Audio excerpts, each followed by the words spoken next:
يا أيها النبي جاهد الكفار والمنافقين واغلظ عليهم ومأواهم جهنم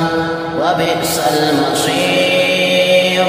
يحلفون بالله ما قالوا ولقد قالوا كلمة الكفر وكفروا بعد إسلامهم